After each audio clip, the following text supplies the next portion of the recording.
rest. I don't have to tell yous. Yous guys, all yous. Uncle Bull Cow in the freaking building once again. If you're watching the replay, do me a favor and smash that thumbs up button. Smash that like button. The sun's coming in a little bit weird from there. Hold on, let me see if I can change that. Hold tight 1 second. Let me just set that. I'll set that there so you guys can see what we're doing today. I don't know if I can turn these the opposite way. I had such a problem with them. Okay. That's a little bit better. Otherwise, you're going to be getting all these different light spectacles. You know what I'm saying? That looks better. Okay. When sunlight's coming in from the back or the side like that, it just messes up the quality of the video jabroni. Okay? I'm sure you know that. If you're a YouTuber, we're all YouTubers. If you put one video up, you're a freaking YouTuber. You know, that's funny. That's funny that I said that. I had some guy make a video about me a couple years ago, and he was all like, want to be a YouTuber? He said something like, want to be YouTuber? You'll never be a YouTuber. And I had like 50 videos. Lord have mercy. I swear every time I clock out for lunch, somebody comes at the door. Ain't nobody. What's up, Kevin? Ain't nobody at that door for the past hour. And I take a lunch break and there they are. So they can wait until I clock back in. So anyways, today, what are we going to be reviewing? Today, we're going to be reviewing Trader Joe's Paneer Tikka Masala. All right. So a lot of you have had chicken Tikka Masala or Tikka Masala. I think it's pronounced Tikka Masala. But some people still say tiki because of tiki bars or tiki torches. I don't know. Maybe that's why. Could it be some kind of... Oh, guys, hold on 1 second. Hold on.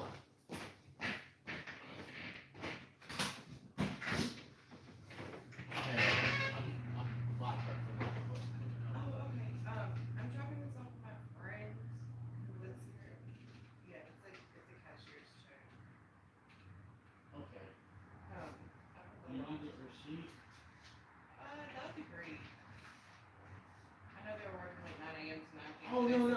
Okay, I know who you're talking about. Thank you so much for coming. Yeah. Can you just drop it off for me? No, that's great, because I remember I told him to be here, and then I was like, oh, okay. I was wondering, that's all I was like, thank you so much.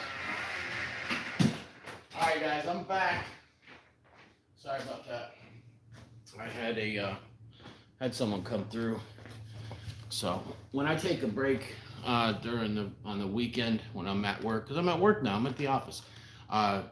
I'm usually the only one here, and it is freaking quiet. It is dead. So I don't usually take a lunch break, but I had to today. So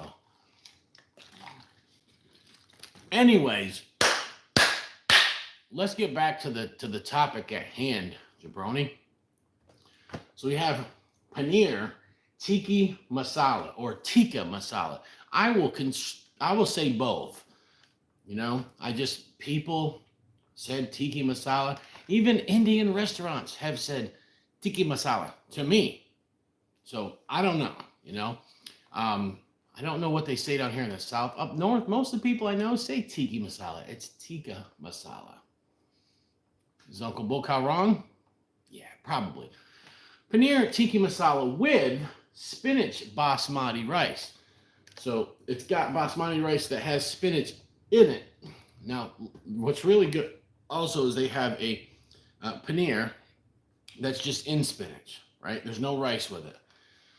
If you're on a keto or low carb diet, you can eat that. Or the best thing to do is just to use a piece of naan bread and these are from Trader Joe's. They're microwavable. They're like $3 a pop. So they're well worth the money if you want a cheap lunch that's vegetarian. So there's no meat in it. Now, what is paneer? What is paneer? You see the little chunks right there?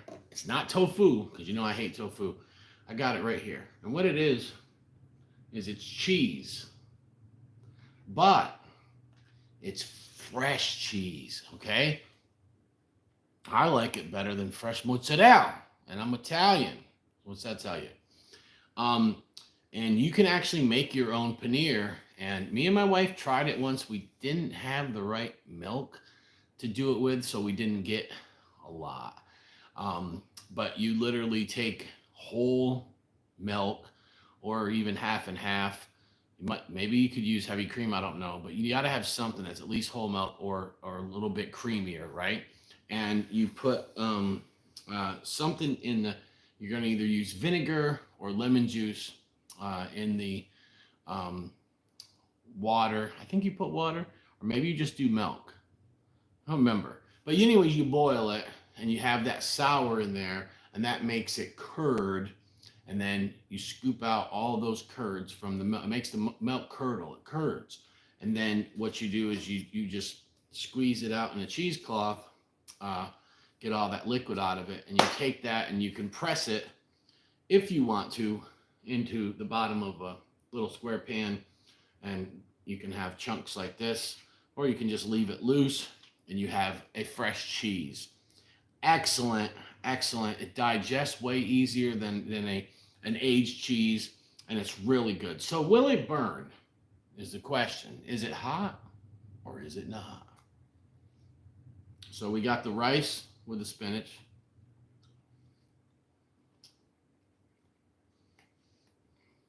Some carrots in there.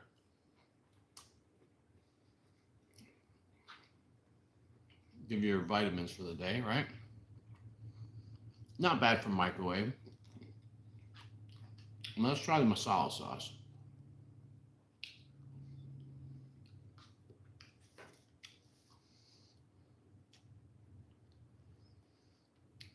I mean, not a lot of spices in it. I wish it had more spices. It's kind of a flat, blander masala, but it's not gross by any means. Now, is there any heat in it? Absolutely not. So we got my crushed pepper flakes here. What I suggest is do something like this. That's prima tally flake with a little bit of red pepper flake. So that's drama right there. Ooh, I can smell that strong chinense smell that comes from the prima tally, that comes from the 7-pot primo. Unpredictable Tony is in the building.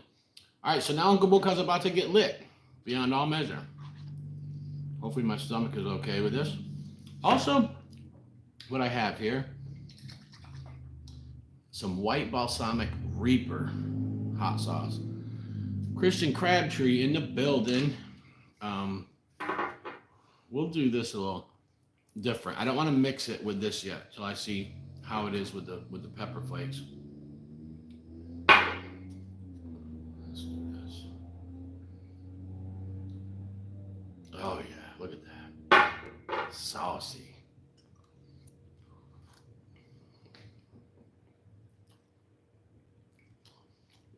It's pretty good.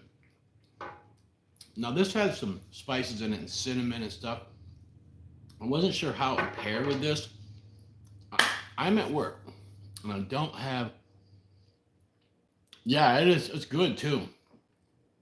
Oh yeah. Well, this is even hotter. So this, I took some of the pepper flake that came in it, poured it all out, crushed up some prima tally flakes. As you can see, a lot of what you're seeing in there is the prima tally flakes. Prima tally is the hottest pepper out there, I think. Now, as far as burning your mouth or a throat burn, I've had things that have struck me harder than a prima tally. But from Old Town, Jay Raven, what's good? Yeah, that's super red. That because the other pepper flake that's in here is darker. So yeah, that stuff is brutally hot. So let's try it out and see how lit we get. We'll take a little bit of that cheese.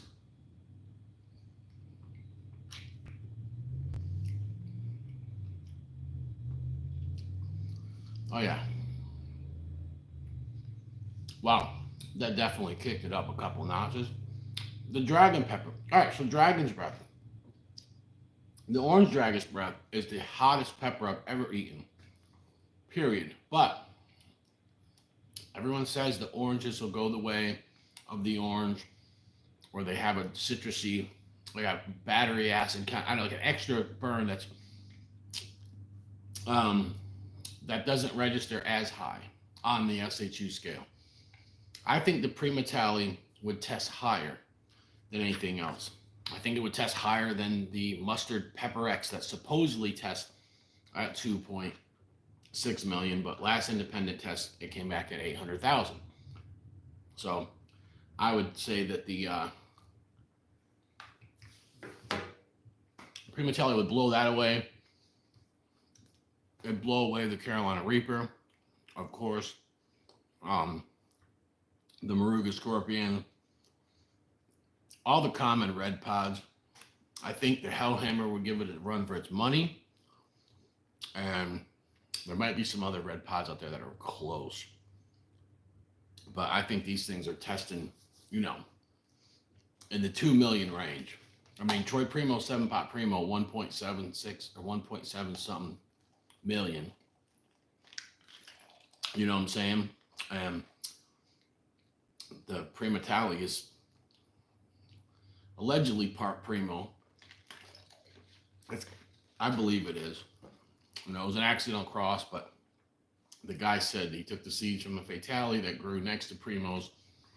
He ends up getting these wicked tails on them. And the taste similar to a Primo. So yeah, Primatali. I only got two Primatali plants growing this year. Thank God for those even. But I like to keep some Primatali. It's hard. You can't buy it. You can't buy like Primatali pepper powder. Almost impossible to buy unless you know somebody that's growing it and they have extra, or if they're growing it for powder, and then you're probably gonna pay $10 an ounce plus shipping and maybe get an ounce or two. So I had a hard time. My first year, like when I was messing with tinctures and stuff, I had a hard time getting Primatali powder. I was able to. I got a small amount to put into a tincture. After that, I had one person send me a little pouch, and that was it. So last couple of years, I've grown my own Primatali. I grew the golden Primatali, the caramel, and the red. This year, just a couple of red Primatali plants. You know, it's just such an excellent pepper. It's wicked freaking hot. My whole mouth's burning right now. I shouldn't have took that sip of water.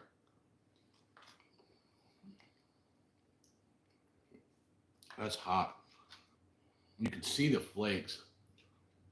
See it rehydrated on there, sticking to the outside. It just wants to give me hell. So overall, how would I rate this?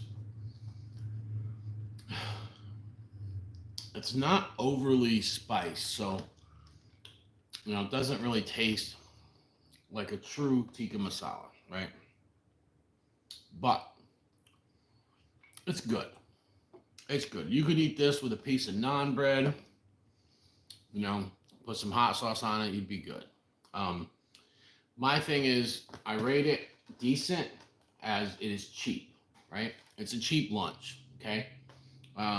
There's not a lot of, you know, terrible stuff in it. There's just a nice portion of rice, not too much. That cheese, that homemade paneer is very good.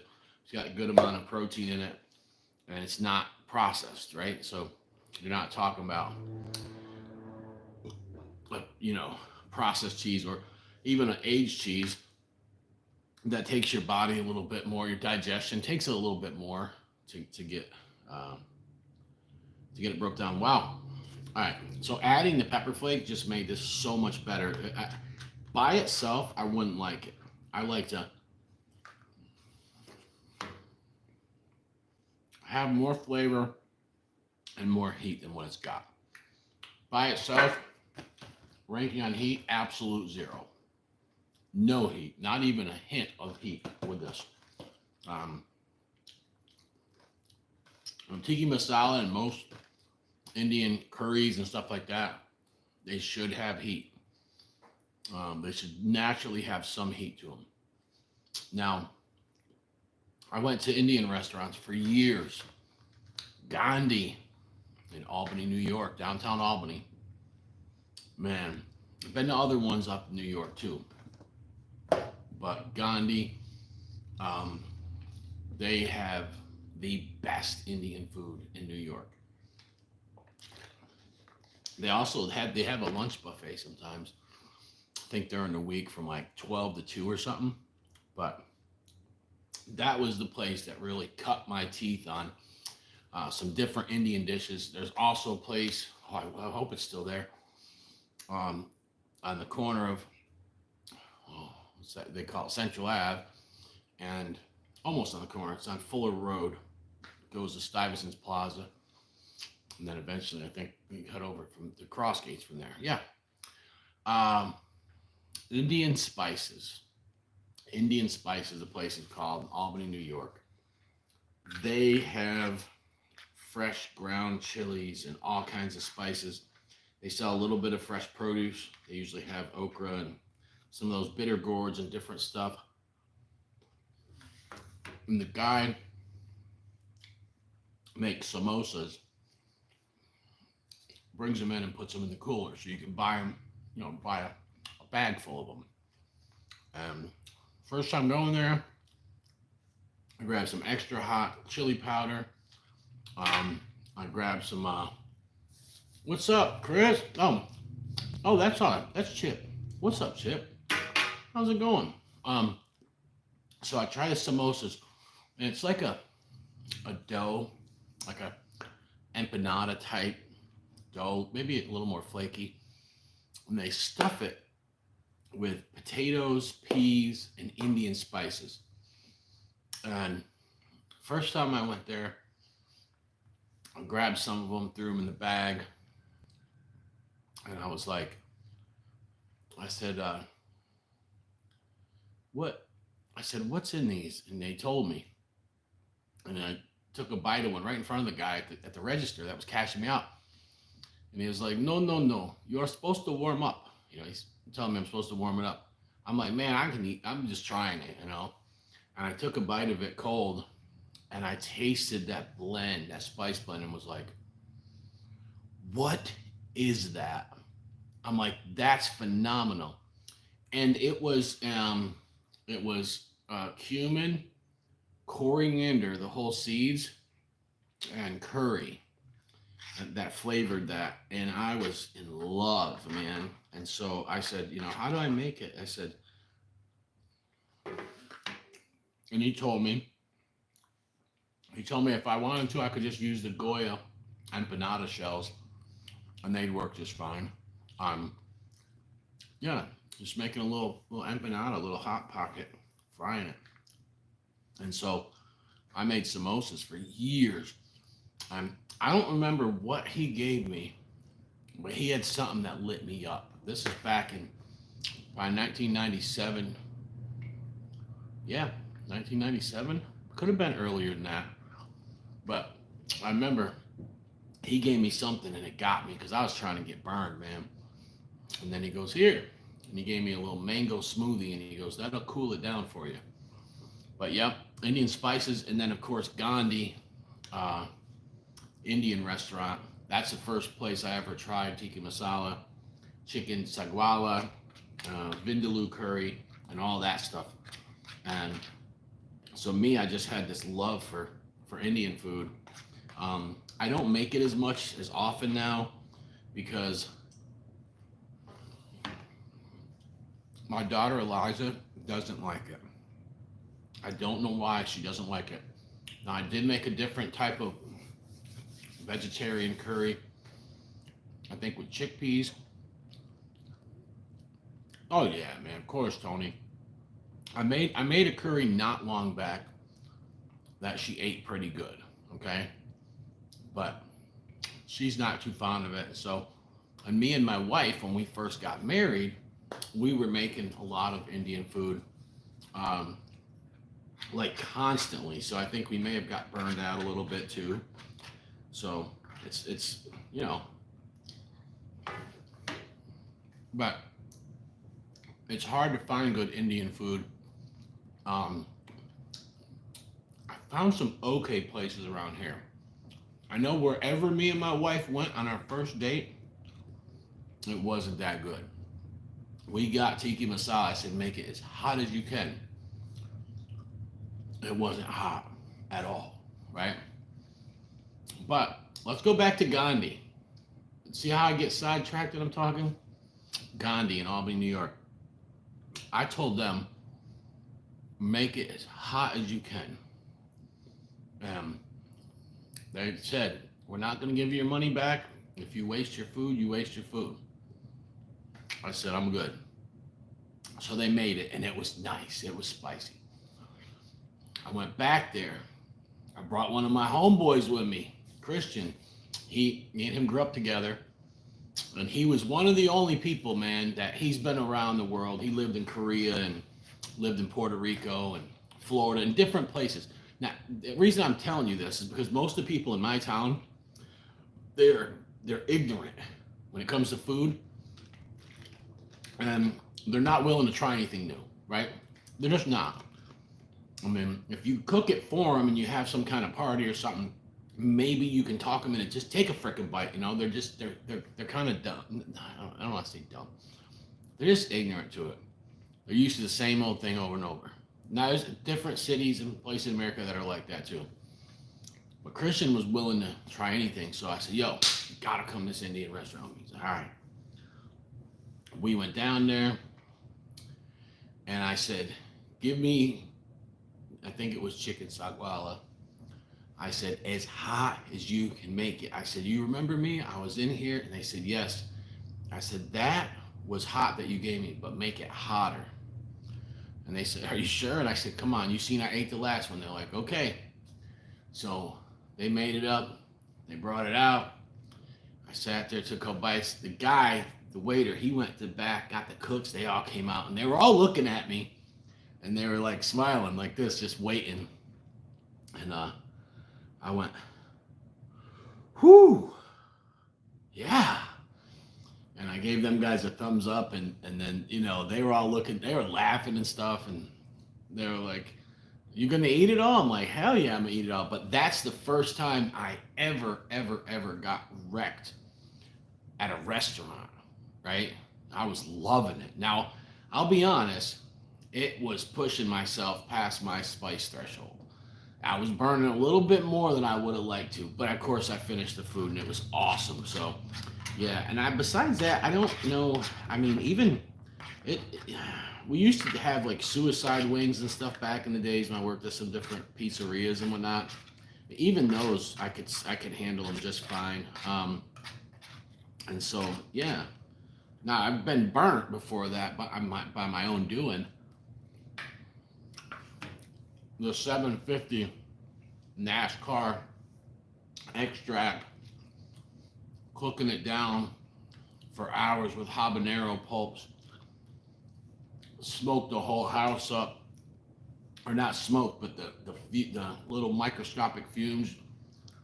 Couldn't. I'm telling you, I opened my door, and my daughter I was holding her, and I opened the door. She started coughing. I started coughing. I had to shut the stove off. I gave her to baby mama, said, take her in the car now. Went like this, took a big breath, ran in my house, shut it off, turned the fan on, ran out. I took one little gasp before I was running out. I couldn't hold my breath that long, choking like crazy. 5-6 hours later, we go back to the house. Couldn't do anything. I think we stayed in a hotel, or we stayed somewhere that night. Yeah. So that was back in like 98, that was 99. Like trying to cook up, trying to make the hottest extract I could get my hands on even hotter. Now there was, Dave's Insanity had a 1 million Scoville sauce or something out that it was $100. Like, yeah, I'm not gonna buy that. But so I've burnt myself plenty of times. But going to a restaurant and getting lit was very, very hard to do. Now it's like nothing. You know what I'm saying? I mean, it's hard to get burned at fast food or chain spots, but I mean, you can go to bigger cities and there's got to be a wing challenge or spicy challenge somewhere that'll get you. So yeah, ever since the ghost pepper come out and people had access to order them ghost pepper sauces and hotter extracts and the powders and all that stuff, the whole game is different. Me going into places and saying, give me the hottest thing you got is not something I do as often. Let's just put it that way. And I have a very low tolerance. Anybody will tell you, man. I do. I mean, me for a chili head, I'm the bottom of the barrel. But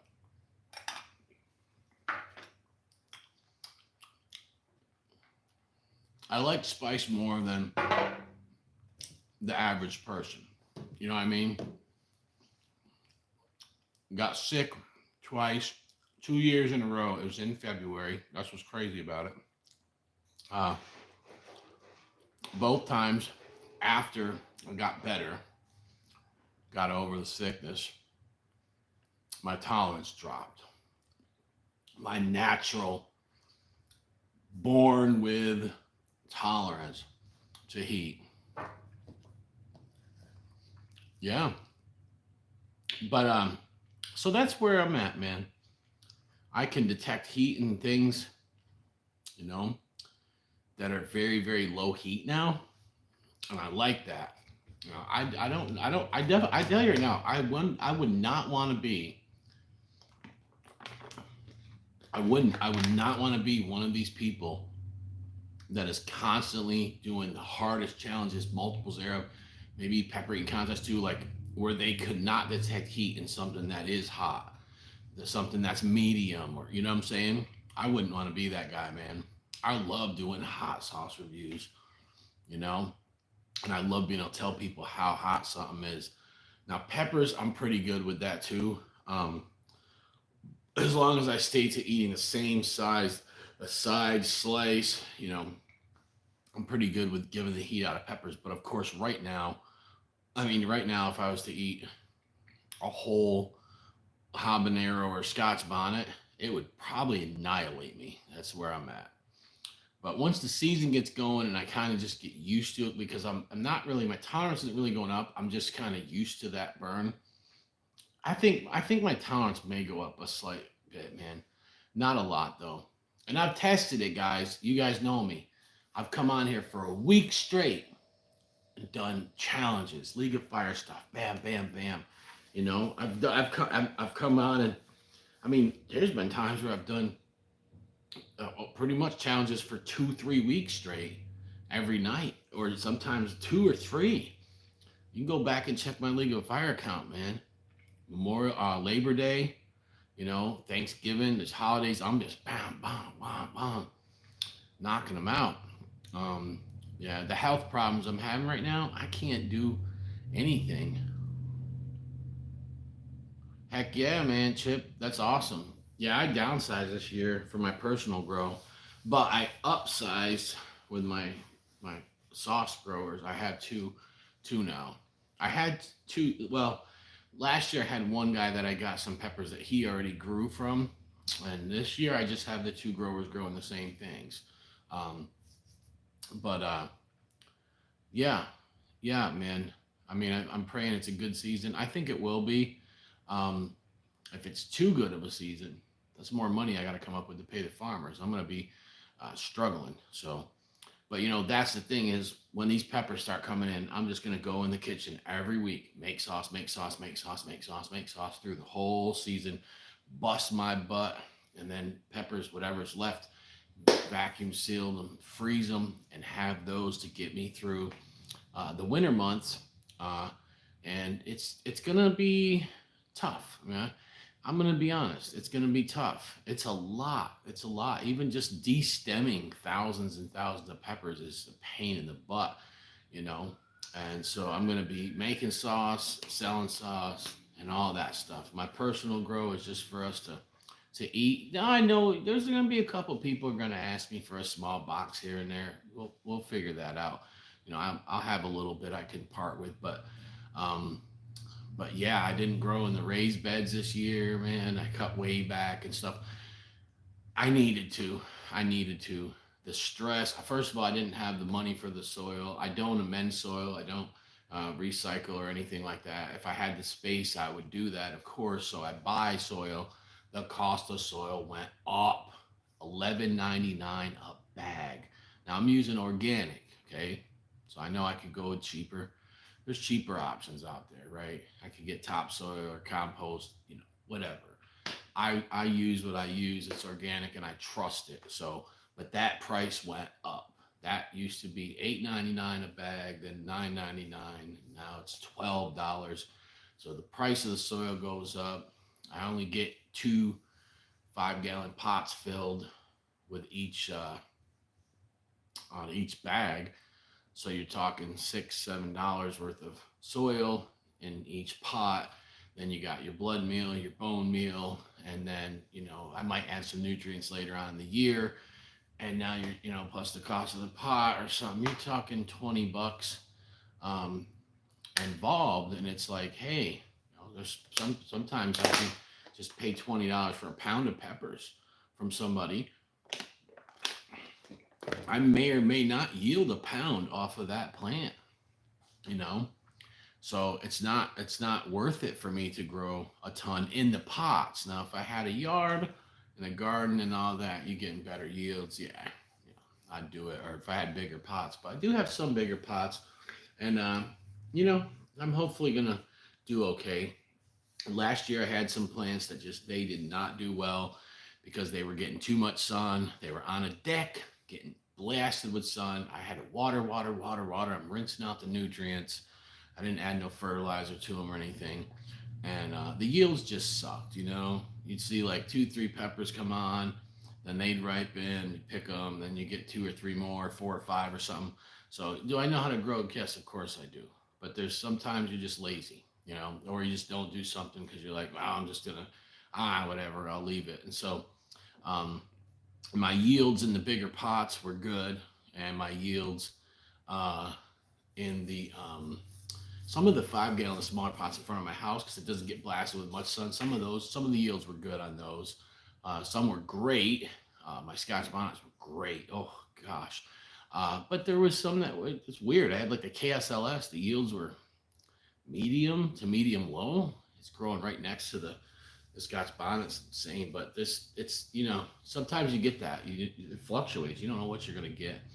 But I kind of watched that. There's some breeds that didn't yield well. I grew these peach reapers last year. Never again. They were in the raised beds, and I had them in the 5-gallon and a 7-gallon pot. Some getting 13, 12 hours of light, some getting 8, some getting 6. And then I had them in the raised beds where everything exploded and did great, and they just didn't. So nobody can't tell me nothing, man. I mean, there's some people out there that may have grown it or may grow it, and they may have done okay with it, but definitely not something that yields good, especially being that I had it in so many locations. I wouldn't never grow it again. I have grown some stuff like that before, medium to low yields and everything. It's not worth my time doing it. My farmers, most of the stuff they have is medium to high yields. So they should be able to do well, except the yellow reapers. I don't know. Last year, me and my growing partner, the yellow reapers were just hit or miss. It's like you have one plant that produces medium yields, and you have one that's really low. So, but it matters too, man. Some people, Farmer Ben down there in Florida, that's what he specializes in, yellow reapers, and he freaking produces a ton of them. And that's just what he does. He just does that one pepper, and he does great with it, man. So, all right, guys, the phone just rang. I missed a call, which is odd. No one usually calls me on a Saturday. I'm going to get clocked back in here, finish up whatever I got left to do around here, which is not a lot. It's a slow day. Everybody's off. It's beautiful out. I wish I was off today. I couldn't be though. I had the last 2 Saturdays off, and it was beautiful too. And I'm off next Saturday. It's gonna rain, and I'm doing an event. And next Saturday's gonna suck. But with that being said, you know what? For $3, I'd say it's worth it, right? It's a healthy alternative. If you add some spice to it, it's pretty darn good, you know? For something that's microwave like that, I'm full right now. This will get me through until dinner time. And Uncle Bokow freaking loves you. Yeah.